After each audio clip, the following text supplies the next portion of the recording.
안녕하세요. 세상에 이런 일은 사연에만 있는 게 아닌가 싶을 정도로 기가 막힌 일이 있어서 이번에 큰 마음 먹고 사연을 보내게 되었습니다. 44살, 나이까지 결혼을 못하고 지내던 저는 확실한 노총각이었습니다. 그런데 제가 보기에 안쓰럽다며 본인 누나를 소개시켜준 같은 회사를 다니던 친한 동생놈이었어요. 누나가 하나 있는데 30살 초반에 결혼을 잘못해서 돌싱이 되었고 그런 상처 때문에 사람을 만나려 하지 않는데 제가 너무 좋은 사람 같다며 소개시켜 주었고 그런 아내와 결혼을 해서 지금은 4년 차 부부가 되었습니다. 아내는 어쩐지 조금 시크한 사람입니다. 뭔가를 하자고 해도 시큰둥하고 여행을 가도 시큰둥하고 부부 관계 역시 고목나무 같은 사람 같다고 할까요? 저는 그런 아내가 무덤덤한 사람인가 보다 그렇게 생각하며 4년이라는 시간을 보냈어요. 아내는 효녀라고 소문난 사람입니다. 처갓댁은 늘 사랑이 넘치는 화목한 집이었습니다. 금융권에서 근무를 하시는 장인어른과 가정주부로 삶을 살고 계시면서 여러 취미 생활을 즐기시는 장모님, 든든한 장녀인 저희 아내와 그 밑으로 저와 함께 근무를 하고 있는 처남까지요. 특히 아내와 처남은 2살 터울의 남매인데 사이가 어찌나 좋은지 저희 집에 있는 여동생과 제 관계를 생각하면 특이하다 싶을 정도였어요. 처갓집에 고기를 사두고 밥을 먹으러 간 어느 날이었습니다. 동진아, 밖에 가서 소고기 좀 사와. 우리가 사온 걸로 모자랄 것 같아. 그럼 누나도 같이 가자. 그래, 같이 가자. 갔다가 오는 길에 밥 먹고 먹을 아이스크림도 조금 사오면 되겠다.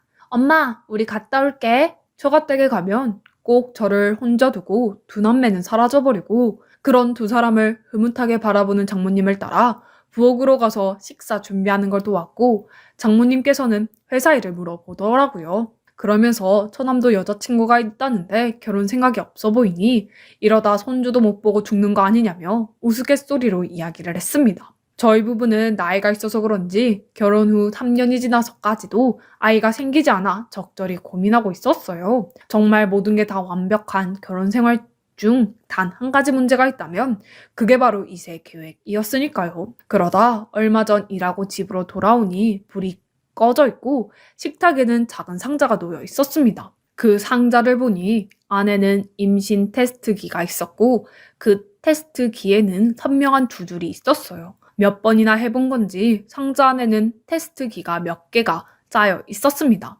여보, 나 임신했어. 정말? 병원은? 병원도 다녀온 거야? 아니다. 내일 회사 쉴 테니까 나랑 같이 가. 응, 물론이지. 여보, 그동안 걱정 많았지? 정말 다행이다. 아니야, 당신이 마음고생 심했지. 저희는 그날 저희 부부에게 찾아온 생명을 축하하며 날이 깊어가도록 많은 대화를 나누었습니다. 그리고 다음날 병원을 가려고 나왔는데 처남이 집 앞에 와 있었습니다. 어제 누나의 전화를 받고 조카 소식에 한 걸음에 달려왔다는 처남은 장인 장모님도 너무 오고 싶어 하셨는데 일정이 있어서 혼자 오게 되었다고 말을 했고 저희와 함께 병원으로 갔습니다. 저는 초음파를 보는 걸 TV로만 봐서 당연히 배 위로 초음파를 하는 줄 알았는데 아직 주수가 오래 지나지 않아 초음파 기계를 몸 안으로 넣어서 보는 방식이더라고요. 그런 과정이 조금은 아내에게 부담스러울 수도 있을 것 같아 처남에게 나가 있으라고 눈치를 줬는데 눈치 없는 처남 덕분에 불편하게 초음파까지 확인을 했습니다. 함께 본 그 장면이 조금은 이상하게 느껴지기도 했지만 미혼인 처남이 충분히 모를 수 있는 상황이라 생각하고 넘겼습니다. 그리고 나서부터 저희 집에 거의 매일 처남이 찾아왔던 것 같아요. 오죽했으면 퇴근 후 저희 집으로 제 차를 타고 왔을 정도니까요. 처남은 조카가 생긴다는 게 이렇게 신나는 건 줄 몰랐다면서 아이 아빠인 저보다 더 열심히 공부를 하고 저와 아내에게 설명을 해줬어요. 인터넷으로 조카 바보라는 말을 듣긴 했지만 곁에서 보니 신기하기도 했고 아빠로서 처남을 보면서 자극을 많이 받아 출산과 육아에 관련된 공부도 더 많이 했습니다. 그렇게 10달이 지났고 저희는 이쁘고 건강한 딸아이를 낳게 되었습니다. 아이가 안에서 많이 커 있고 자궁문도 열리지 않아 진통 끝에 제왕절개로 출산을 하였고 그래서 그런지 아내는 마취에서 깨어난 순간부터 고통을 토해냈습니다. 오죽했으면 혼자서 화장실을 갈 수도 없어서 장모님이 부축을 해서 변기에 앉히는 것까지 도와줬습니다. 장모님도 나이가 있으시니 처남은 본인이 휴가 내고 아내의 곁을 지켜주겠다고 이야기를 했고 저는 진심으로 고마워하고 있었습니다. 며칠 후 아내의 병실에 들어갔을 때 저는 믿을 수 없는 광경을 목격하게 되었고 그 자리에서 처남 멱살을 잡았습니다. 지금 뭐 하는 짓이야? 매형이라말로 뭐 하는 거예요? 어떻게 내 아내 만져? 매형이야말로 병원에서 멀뚱히 앉아서 뭐 하고 있는 거예요? 누나 앓고 있는 거 몰랐어요? 몸살 마사지하고 있잖아요. 알고 보니 처남은 몸살이 심한 아내를 위해서 직접 마사지를 배워왔고 아내에게 마사지를 해주고 있었던 거였습니다. 문을 열고 보이는 광경이 아내와 그 앞에 앉아있는 처남의 모습이라 제가 생각을 잘못했던 거죠. 미안하다고 사과를 하고 나서 친구놈들이랑 술을 한잔하는데 아무리 그래도 누를 마사지하는 남동생은 보통 사람은 아니라는 말이 대다수이더라고요. 저도 그 부분이 이상하기도 했고 그래서 오해도 했던 거니까요. 그래서 며칠 뒤 처남을 만나서 이런 부분이 불편하다고 이야기를 했습니다. 처남도 워낙 어릴 적부터 볼 걸 못 볼 거 다 보고 자라서 제가 이상하게 오해할 거라는 생각도 못했다고 하며 미안하다고 하더라고요. 본인 여자친구한테도 이번 이야기를 했더니 깜짝 놀라길래 그제서야 그때 상황이 이상한 상황이었다는 것을 인지할 수 있었다고 해요. 그래서 누나에게 가서 사과도 했고 저에게도 사과를 하고 싶었다면서 본인이 아이도 너무 좋아하는데 더군다나 첫 조카라서 너무 들떠 있었다고 이야기를 했습니다. 집안마다 가정 환경이 다르다 보니 저희가 봤을 땐 보통이 아닌 게 아내와 처남은 보통이라고 생각할 수도 있을 정도였던 것 같아요. 아내는 이후 조리원에서 2주간 몸조리를 하다가 처갓집으로 갔습니다. 마음 같아서 저희 집에서 도우미를 불러서 몸조리를 돕고 싶었는데 아내가 한동안은 집에서 장모님과 함께 지내고 싶다 해서 저도 처가살이를 하게 되었어요. 퇴근 후 저는 처가댁으로 갔고 장모님께서 차려주시는 밥을 먹으며 생활을 하고 있었습니다. 확실히 혼자가 아니라 처가댁 식구들이 다 도와주니 아내도 점점 얼굴이 밝아졌습니다. 아이가 밤낮으로 울긴 했지만 장모님과 교대로 아이를 안고 달래주니 그나마 아내도 편안했고 저희는 100일 정도까지 처가댁에 신세지기로 했습니다. 그러다 주말이 되어 제가 고마운 마음에 장모님을 도와서 대청소를 하고 있는데 거기에서 한 아기 사진을 보았고 장모님은 흠칫하며 사진을 뒤로 치우셨어요. 누구예요? 엄청 귀엽게 생겼네요. 동진이 사진이야. 그럼 옆에는 장모님이세요? 사진을 짧게 봐서 누군지 못 알아볼 뻔했네요. 자네 잘 듣게. 사실 동진이는 우리가 입양한 아들이라네. 관 수술을 했는데 조금 지나니까 동생이 갖고 싶다고 떼를 쓰기도 하고 우리도 둘째를 낳으려고 했는데 정관 수술이 잘못된 건지 풀리지가 않더라고. 그래서 고민 끝에 입양한 거야. 이거 쟤네들은 모르는 거니까 절대로 티내면 안 되는 걸세. 장모님은 그렇게 말씀하시고 그 사진이 어디서 흘려서 여기 있냐면서 툴툴 거리셨고 저는 남모를 아픔 있는 처남이 다시 보이기 시작했습니다. 물론 당사자는 모르고 있으니까 문제될 부분이 없어 보였는데 그래도 어쩐지 마음이 쓰여서 더 잘 챙겨주게 되었습니다. 그러다 처남도 상견례를 하고 결혼을 준비하게 되었습니다. 저희가 결혼한 모습을 보니 더 일찍 가정을 꾸리고 싶다고 하면서 말이죠. 저희 아이가 아직 100일도 지나지 않아서 상견례는 나중으로 미루고 결혼할 예비 아내를 데리고 집으로 왔고 그날 이런저런 이야기를 많이 나누었습니다.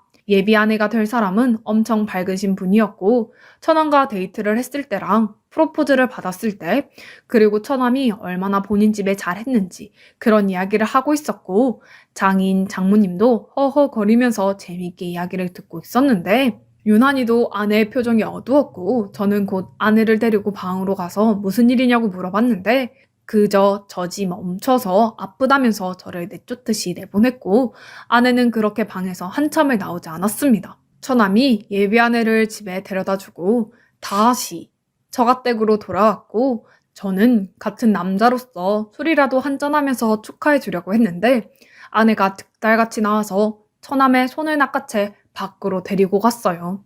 저는 그저 처남이 무슨 실수라도 한 건가 싶어서 걱정되는 마음에 쫓아갔고 아내는 그런 처남에게 무언가 소리를 지르며 화를 내고 있었습니다.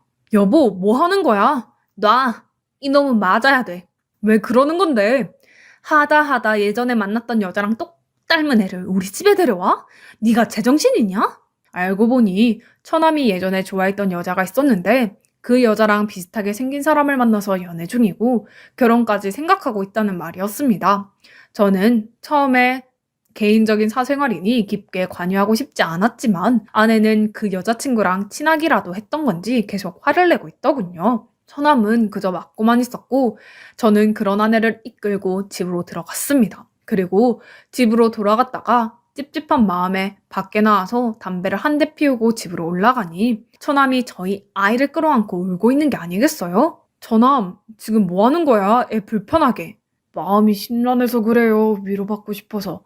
아, 그래도 애가 불편해하잖아.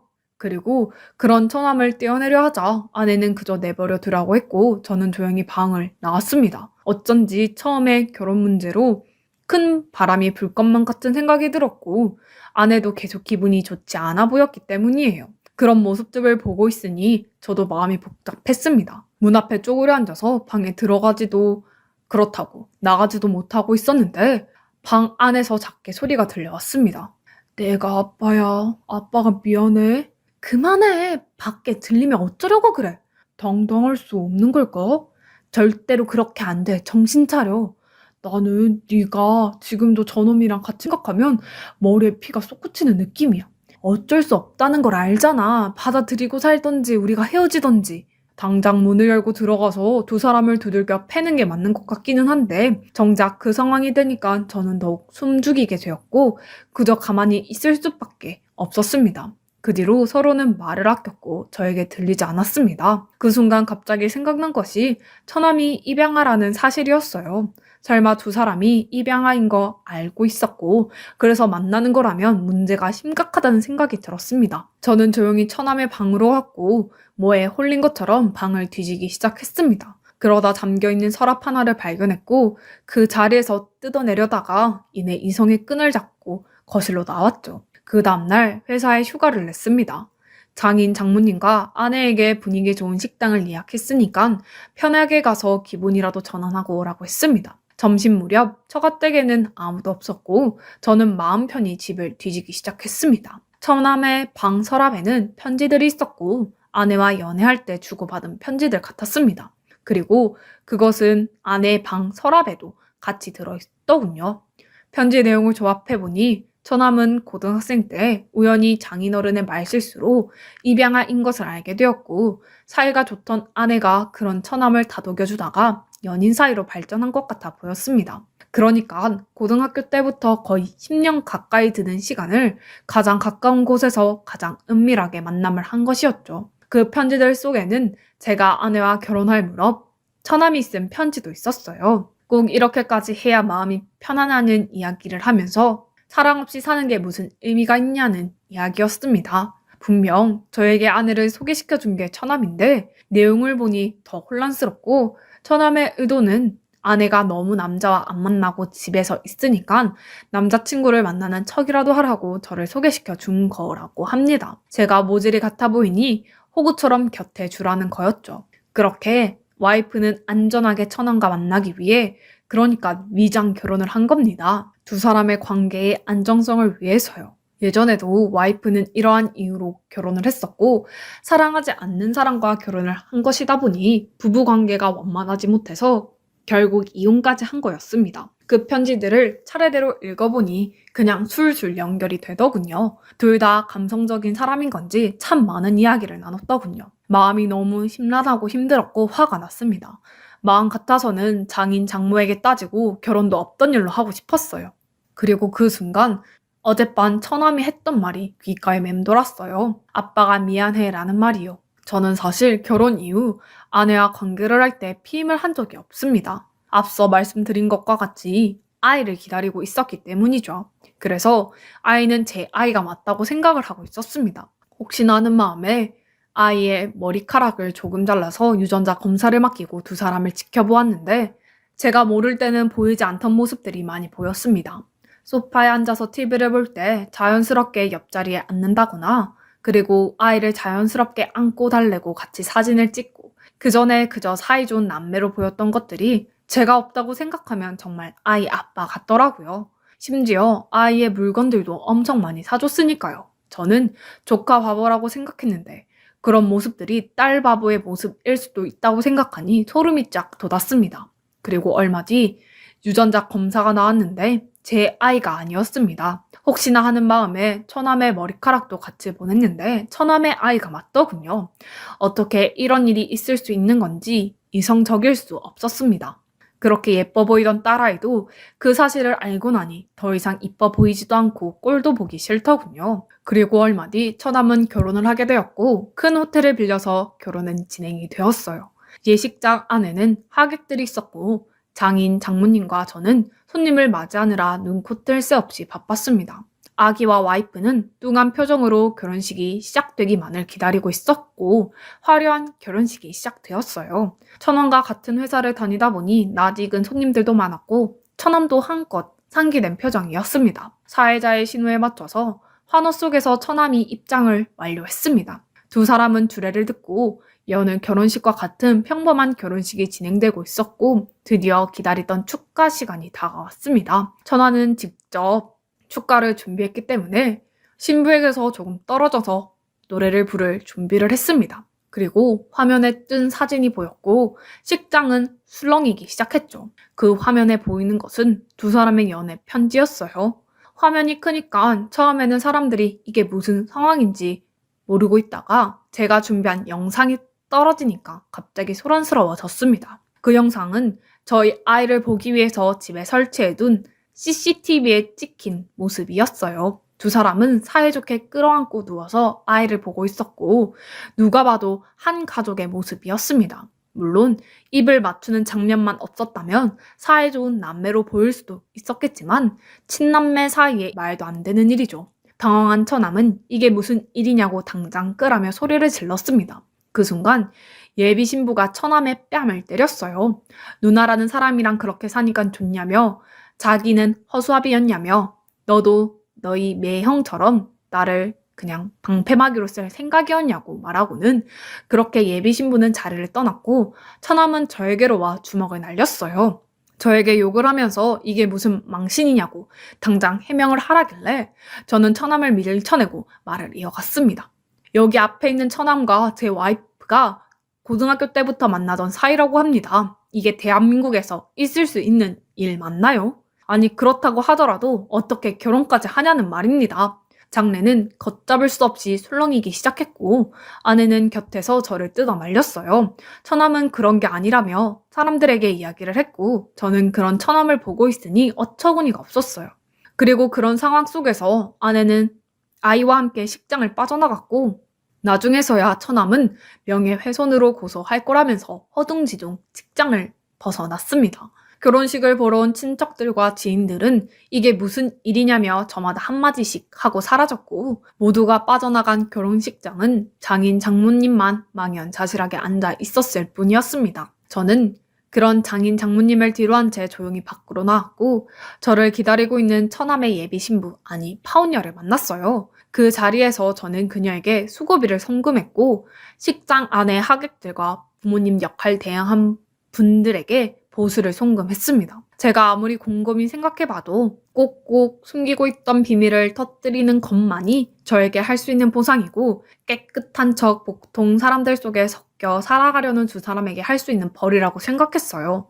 처가댁으로 돌아가니 와이프와 처남이 보였고 그 여자의 품 안에서 곤히 자고 있는 처남의 아이가 보였어요. 저도 모르게 헛웃음이 나왔고 그게 처남을 돌게 만든 건지 아니면 분이 덜 풀린 건지 또 저를 때리기 시작했고 저는 일부러 피하지 않았습니다. 그러면서 저에게 사과를 하라고 하더군요. 몇십 년간 숨겨온 본인들의 사이가 다 까발려졌으니까요. 왜 본인들의 행복을 무너뜨리냐고 울고 있었고 아내도 그런 처남 옆에서 조용히 있었습니다. 누가 누구한테 행복을 운운하는지 모르겠네.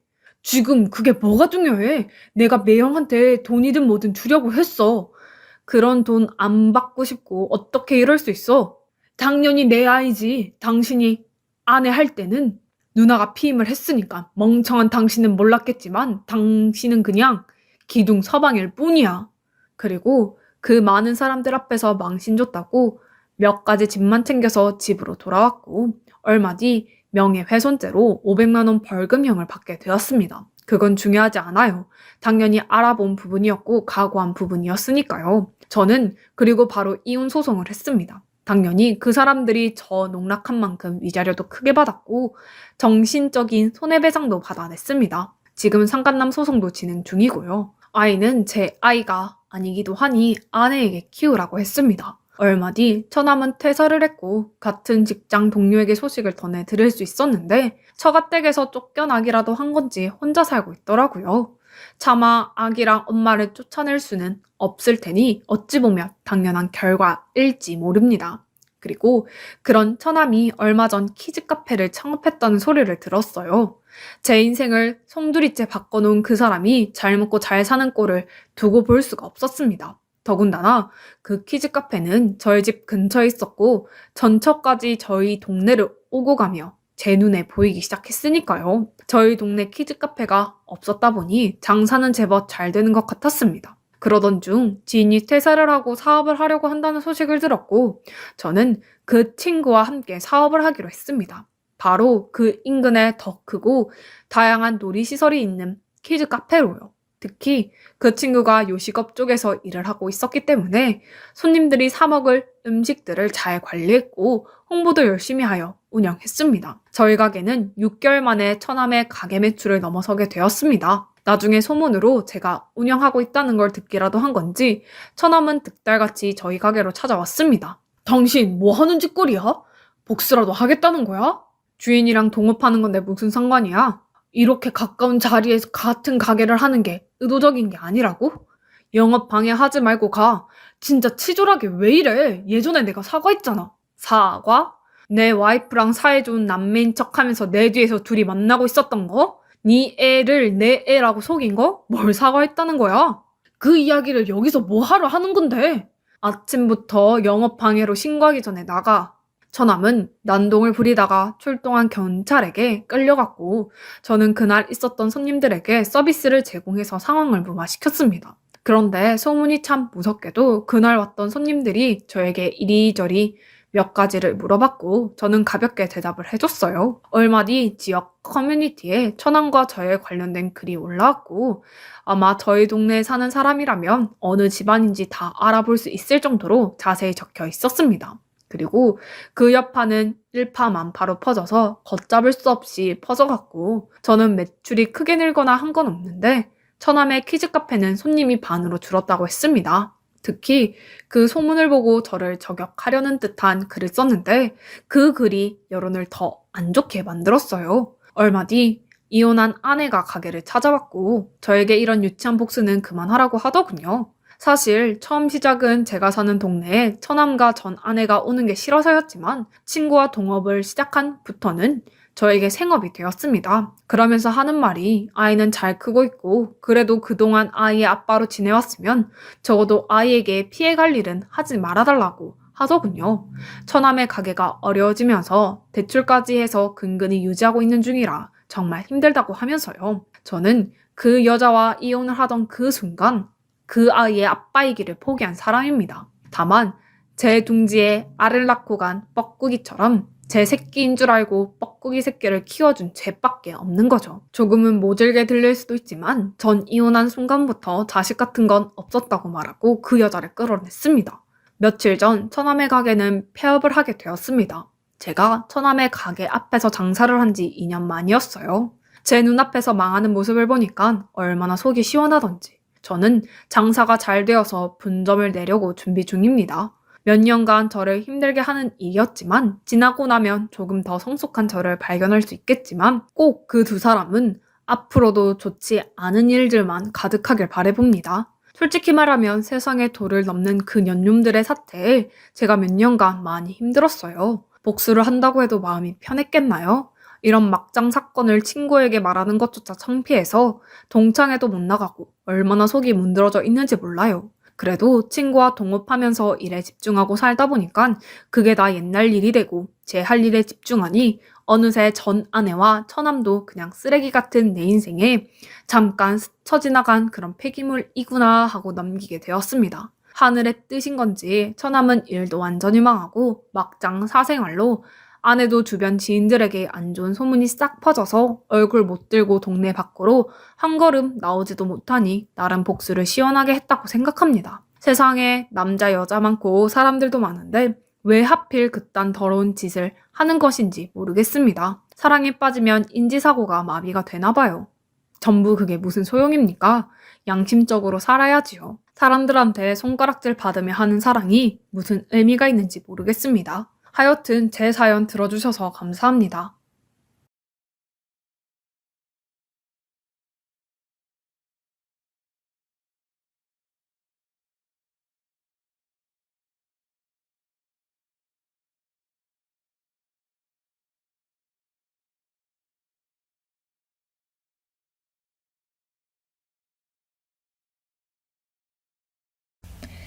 안녕하세요. 저는 38살이고 작은 음식점을 운영하는 여자입니다.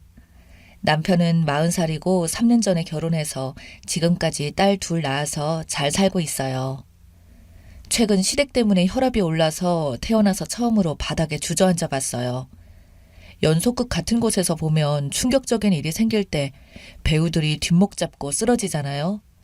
정말 카메라 앞에서 하는 다 연기라고 생각했었는데 제가 똑같이 그렇게 뒷목 잡고 바닥에 털썩 쓰러졌습니다. 진짜더라고요. 정말 저희 시댁 덕분에 제가 혈액순환이 참 활발하게 되는 것 같습니다. 특히 아주버님 덕분에 흰머리도 생기고 말이죠. 그동안 작은 음식점을 운영하면서 정말 웬만한 일들은 그냥 내 탓으로 생각하는 게 편하다고 배웠거든요. 근데 아무리 넘겨보려고 해도 한계라는 게 있잖아요.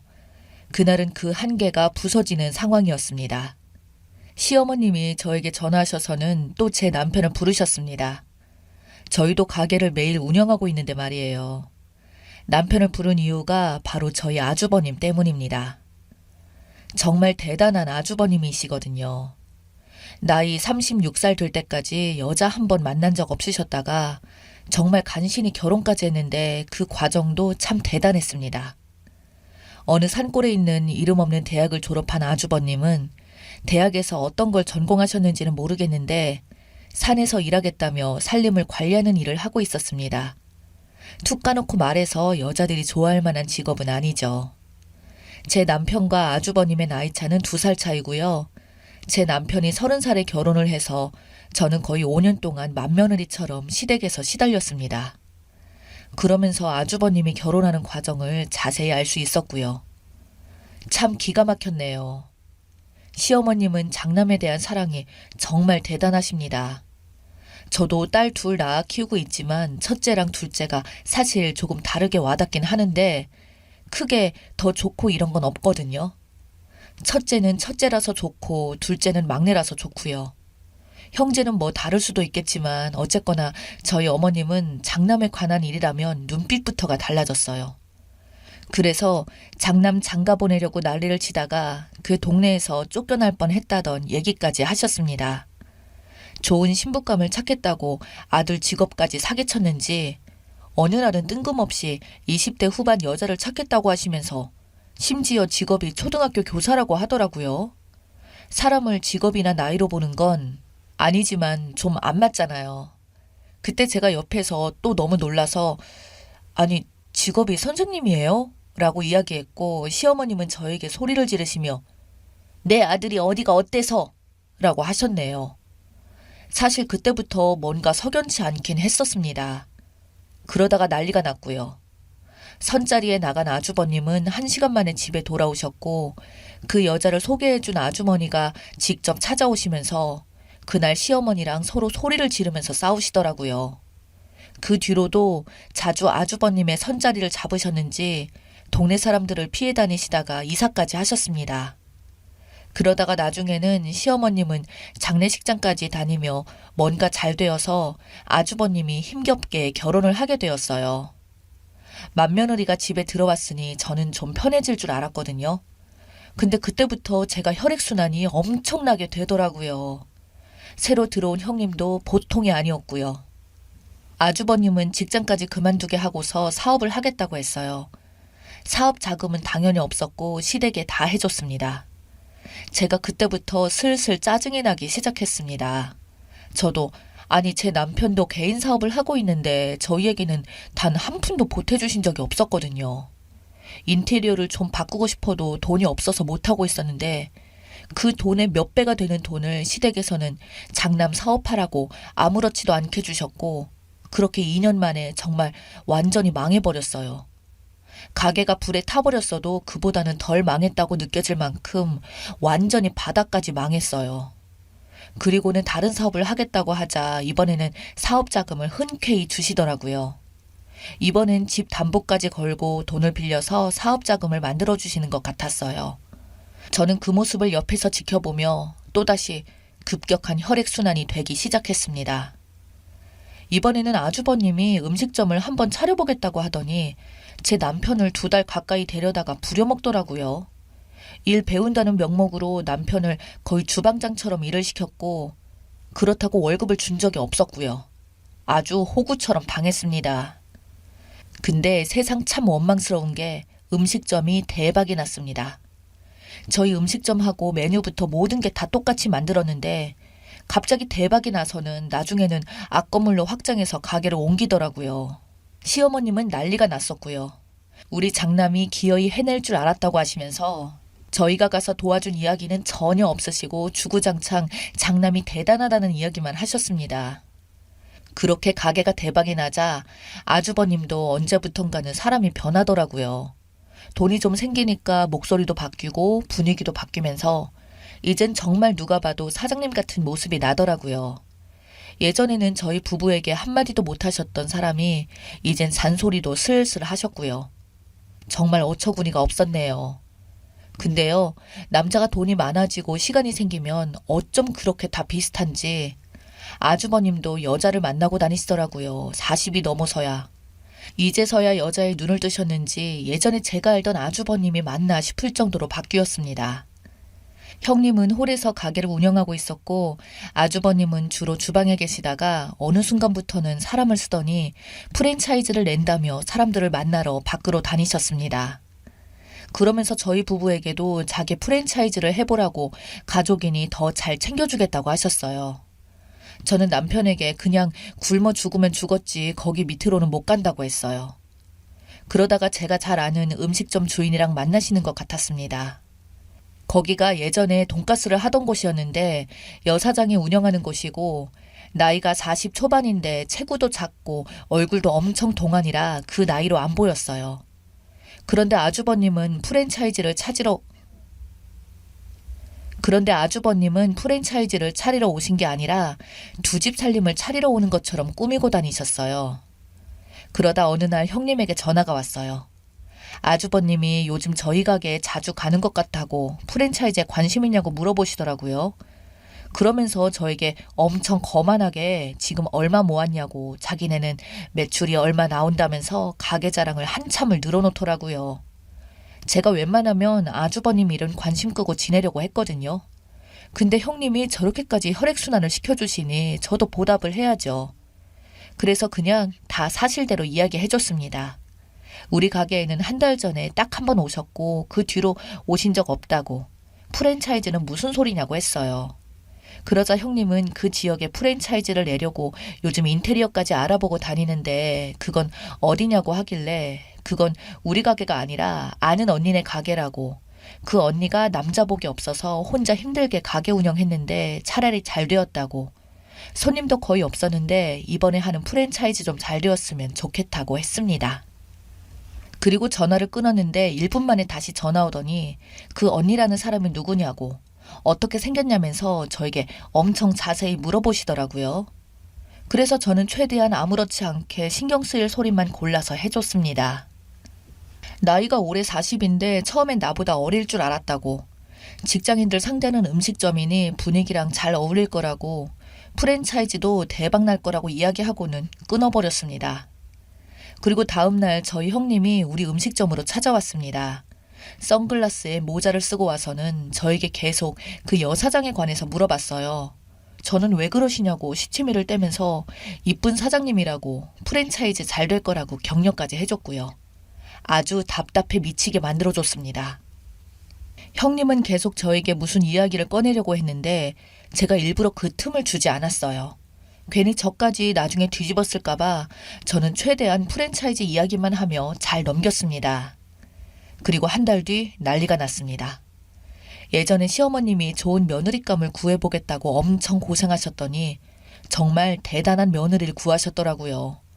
돈이 많으니 사설 탐정을 고용해서는 아주 그냥 아주버님을 마른 오징어 쥐어 짜듯하게 시작했고, 프랜차이즈까지 생각했던 가게는 한순간에 토막이 나서 망해버리고, 아주버님은 그 와중에 계속 여자를 만나서 이혼 소송은 더 불리하게 진행되었다네요. 정말 늦게 배운 도둑질이 무섭다는 게 맞는 것 같습니다. 그렇게 형님은 위자료랑 재산 분할까지 싹 다 받아다가 아이들 양육권까지 가지고 지방까지 내려갔다네요. 아주버님은 음식점 운영을 아내에게 다 맡겨버리고 놀러 다니느라 바빠서 음식점에 대해 아는 게 거의 없었고요. 그런데도 아주버님은 음식점으로 계속 하겠다고 하면서 저희 남편에게 와서 도와달라고 그러는데 이번에는 제가 또 당할 수 없어서 아예 이혼 서류를 떼어다가 직접 시댁에 갔습니다. 가서 아주버님 앞에서 이야기했어요. 이번에는 절대로 남편 못 보낸다고. 혼자 알아서 하시라고 예전 한 번이면 족하다고 그냥 대놓고 이야기했습니다. 옆에서 시어머님이 도끼 눈을 뜨시며 가족끼리는 도와야지. 장남이 지금 이상한 여자 때문에 이혼까지 당하고 가게까지 다 뺏기고 백수가 되게 생겼는데 어쩜 그렇게 남처럼 이야기하냐? 라며 저에게 소리를 지르시더라고요. 그래서 가져온 이혼 서류를 꺼내서 보여드렸습니다. 계속 이러시면 제가 진짜 남이 되는 수가 있어요. 라고 했습니다. 이혼하고 재산 뺏긴 건 아주버님이 여자 만나러 다녀서 그런 건데 그거랑 제 남편이랑 무슨 상관이냐고 했어요. 그러자 아주버님은 그 자리에서 일어나 버렸고 시어머님은 한마디도 못하시고 계속 째려보셨습니다. 그냥 무시했어요. 집에 돌아오자마자 남편에게 가서는 이혼 서류를 얼굴에 던져버렸습니다. 내가 시댁에 가서 이런 소리까지 직접 해야겠냐고. 당신이 하는 역할은 뭐냐고 소리를 질렀어요. 남편은 깜짝 놀라며 갑자기 무슨 일이냐고 물어보더군요. 그래서 제가 다 이야기해줬습니다. 시댁에 이혼 서류 들고 가서 무슨 소리까지 했는지 그냥 다 말했어요. 다시 또 시어머님이 장남 어쩌고 그러시면 그땐 나도 형님처럼 이혼해버리고 위자료 받아다가 혼자 가게 차린다고 해버렸어요. 그제야 남편은 저에게 잘못했다고 하더군요. 그때 그렇게 소리 지르며 이야기하다가 갑자기 하늘이 핑 돌더니 바닥에 주저앉았습니다. 저도 그동안 참았던 게 너무 많아서 한 번에 다 터졌었거든요. 그날 이후로 시댁에서 남편을 찾는 일은 없었습니다.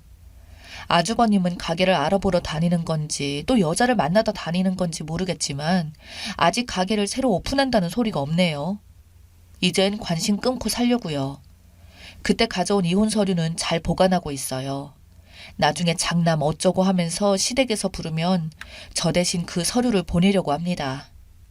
이젠 다른 건 관심 다 끊고 저희 가게랑 아이들만 신경 쓰며 지내려고요.